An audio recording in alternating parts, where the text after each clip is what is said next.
Salom, sizga yangi Laretto LW1015 BLDC kir mashinasi o'rnatildi.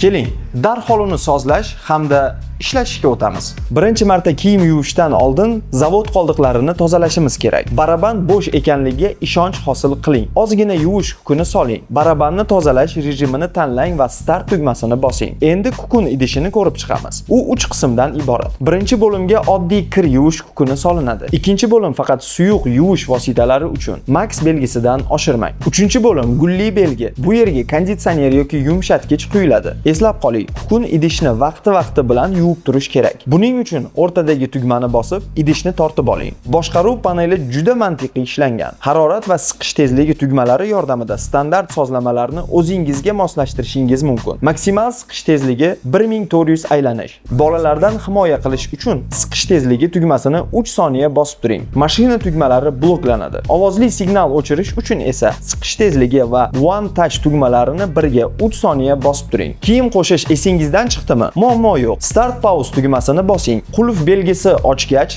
kiyimni qo'shib, yana startni bosing. Yuvish jarayoni davom etadi. Yana bir qulay funksiya One Touch tugmasi. Uni 3 soniya bosib tursangiz, mashina avtomatik ravishda M Smart aqlli yuvish rejimini boshlaydi. Dog'lar tugmasi orqali esa 8 xil dog' turini tanlab, yuvishni kuchaytirish mumkin. Endi rejimlarga kelsak, aralash, smeshanniy va paxta, xlopok, kundalik kiyimlar uchun maksimal 10 kg-gacha. Tez yuvish, быстрая стирка 1 kg-gacha kiyimlar uchun tejamkor rejim. Puxavik, puxavoye одеяло, qishki kurtkalar uchun 2 kg-gacha. Bu rejimda quruq kukun emas, suyuq vosita ishlatish va kurtkani ichkariga o'rab yuvish tavsiya etiladi. Jun, sherst, nozik matolar uchun faqat 1 kg-gacha kiyim soling. Mashinada ozon funksiyasi bor. Bu bakteriyalarni o'ldiradi. Lekin diqqat qiling, ozon qora va oson oqaradigan kiyimlarni rangini o'zgartirishi mumkin. Uni faqat oq va ochiq rangli kiyimlar uchun ishlating. Mashina uzoq xizmat qilishi uchun unga g'amxo'rlik qiling. Har yuvishdan keyin lyuk rezinasini quruq mato bilan artib,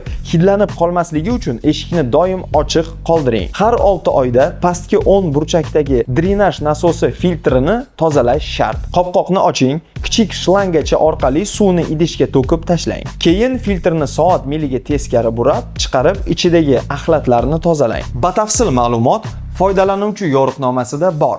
Agar savollaringiz bo'lsa, bizning servis markazimizga murojaat qiling. Biz har doim sizga yordam berishdan xursandmiz.